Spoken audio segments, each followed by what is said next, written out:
honest, what is of a good report, the whole lot, they're screaming it out and they're casting it to the ground. And the saints of God are not understanding or understanding what the heck is going on here. That person there believes, intrinsically believes what he believes, that evil is right. He can't get through. What a mindset. The entire world shall be in, minus the few. When we say the entire world, we're talking about the multitudes, the overwhelming population of this world. Then what? And they went up on the breadth of the earth and compassed the camp of the saints about unbeloved city, and fire came down from God out of heaven and devoured them. The second advent will not be of paradise, but will be of revenge against these enemies that have come out upon the battlefield of this earth, the earthy side. And they will be consumed. Consumed. Just when they think, we've got the rule over the entire world. When the devil comes to that, I've got the rule of the entire world, then shall the end come. Christ shall appear as a thief in the night, in which the elements shall melt with fervent heat. It'll be finished. And all out of God, not from the devil. This world says, man will destroy the world. Destroy creation. No. Jesus Christ, who created all things, shall destroy all things. Man having destroyed his own position before his Maker, Christ shall destroy him.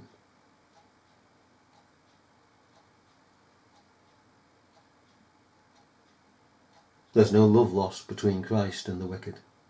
None. And the devil that deceived them was cast into the lake of fire and brimstone. That's the hell of hells, where the beast and the false prophet are. Spiritually, that's where the false beast, the beast and the false prophet are, and shall be tormented day and night forever and ever. In other words, there's no going back. And you know, all the fallen spirits are tormented day and night within their own kingdom. And of course, the day and night here signifies equally the fact that there is no time, no end.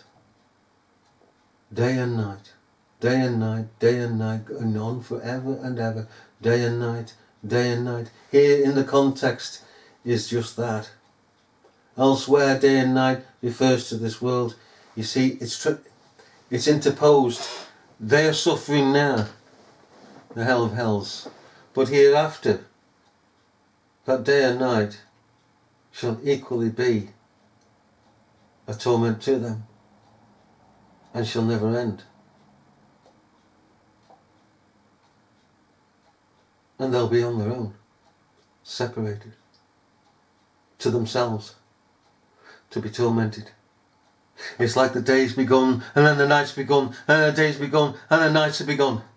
And yet there is no night there, and no day there, and nothing there, but themselves there, in the pitchness and blackness of their own evil. It's all metaphors, heavenly metaphors, and the heavenly metaphor is the reality, is the true reality, expresses the true reality. Man may turn away his conscience, may turn away his thoughts, may turn away himself from the reality that is here.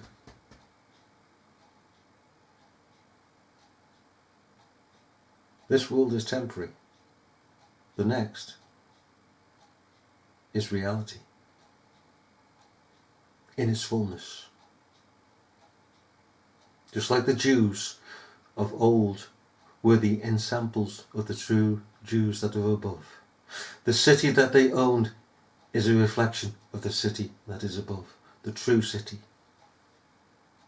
And I saw a great white throne, verse 11, and him that sat on it, from whose face the earth and the heaven fled away, and there was found no place for them.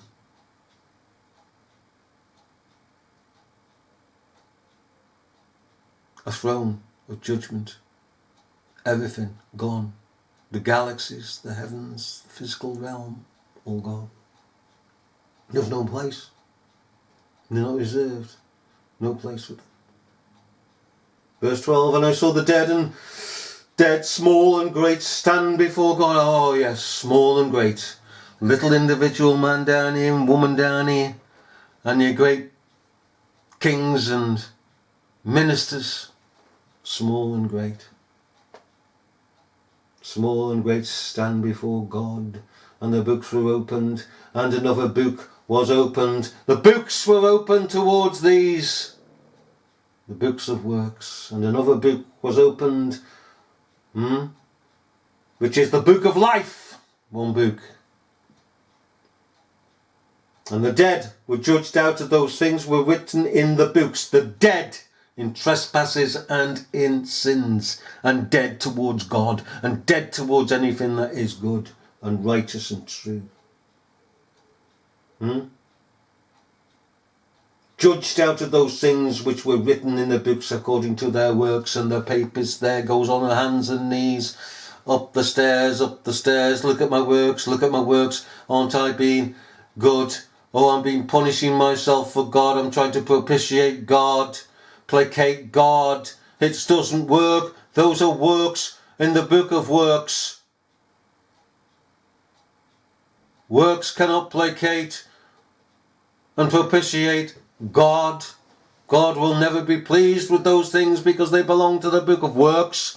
Not to the Lamb's book of life. And it is the Lamb's book of life. A named individual. Lamb's book of life. And the sea gave up the dead. Aye, they did indeed. Not gone forever. Gave up the dead which were in it. And death and hell delivered up the dead which were in them. Aye, when you die, you go to hell. If you're not in Christ. And you're brought up out of that for a moment in time. A fleeting moment. And down again. And they were judged every man according to their works. And you know, when we're looking at eternity, this day is effectively over and done. It's been and gone. Now you see, that's heresy. No, you think about it. Think about it. In the light of Scripture, God has played out everything from beginning to end of what shall be.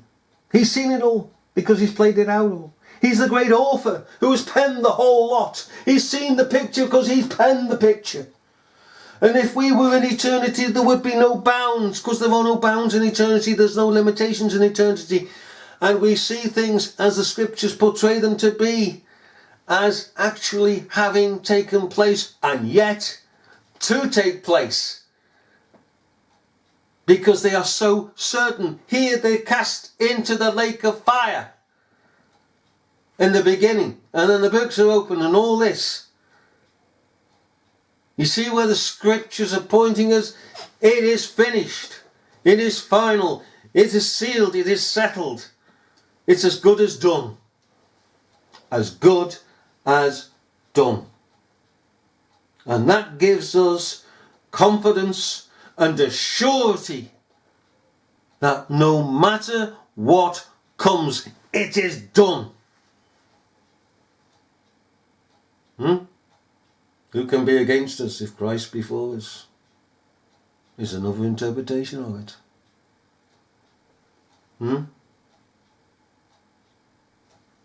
Everywhere a soul or body is placed shall come forth. It's rotted in the ground. There are houses, in some cases, on graves, where graves are not known, because the land, or rather the bodies that are in that land, have decomposed over hundreds of years. Where are the thousands upon thousands upon thousands upon thousands into the millions of souls? Where are they? Where are the bodies, rather? Where are the bodies? Where are they? We've got an element out here in secular society that says, oh, we're going to run out of graves. We're going to run out of land. We must cremate them. That's secularism for you. That's devilishness for you. They never say there's tens of thousands of millions out there. Already gone. We've still got the land to bury people in. As with them. No, you see, they don't want the Creator to be recognised. And they want the creature to be disposed of in burning like Moloch. Because they hate God. They hate what God has created. And they hate themselves. And they hate the creation. And everything that speaks of God, they hate it. They want it burnt up. Well, they shall be burnt up. And yet still exist. In eternal passions of fires of passions hereafter. And death and hell were cast into the lake of fire. Oh, death and hell. This is the second death. Death and hell. Accompanying those that go that way. And whosoever was not found written in the book of life was cast into the lake of fire. You can keep your works, because we'll stand by and are caused to stand by the work of Jesus Christ. You can have your works. Oh, there's a great man here who saved all these souls. This blasphemer. Jesus Christ has saved every soul. Saved every soul. Even as the eternal Son, the only begotten Son of God in eternity.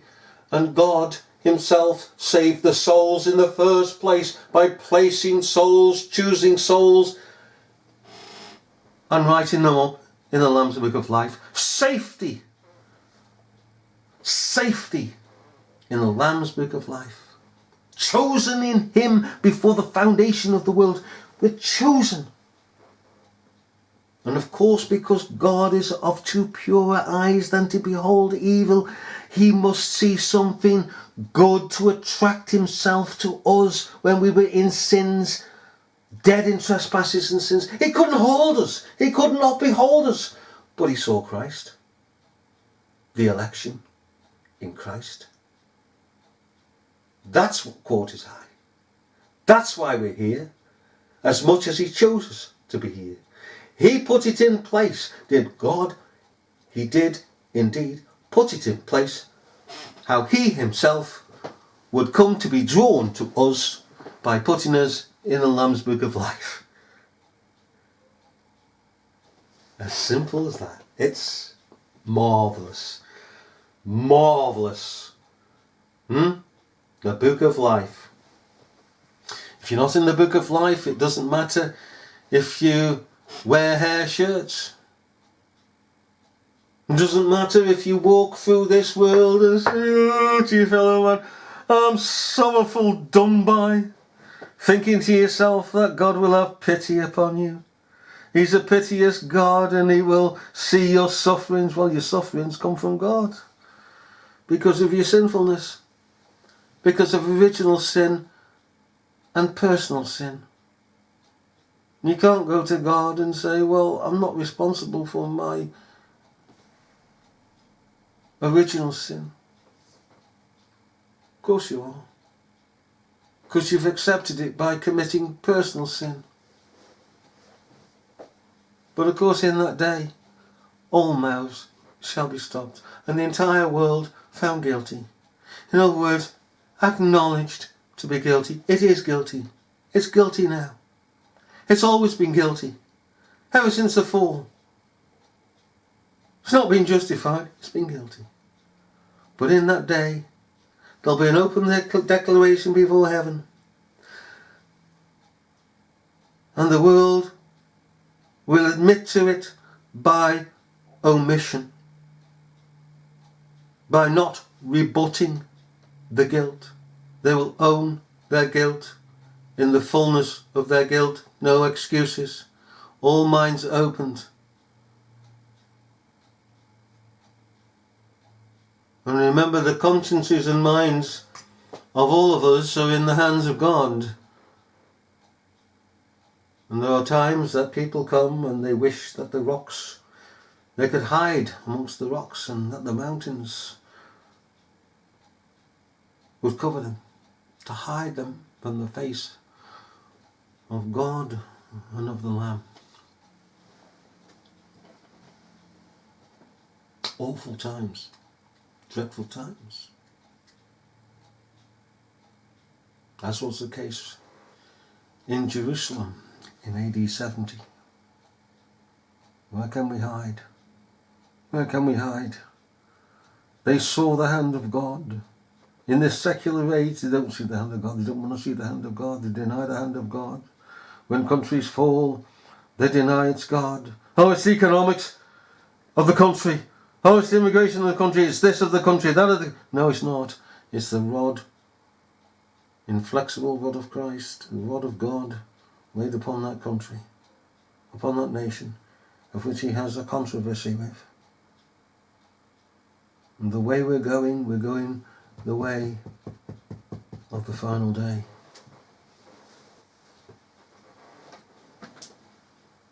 Look at the sky. Isn't it getting red? Look at the sky. Signs of the times.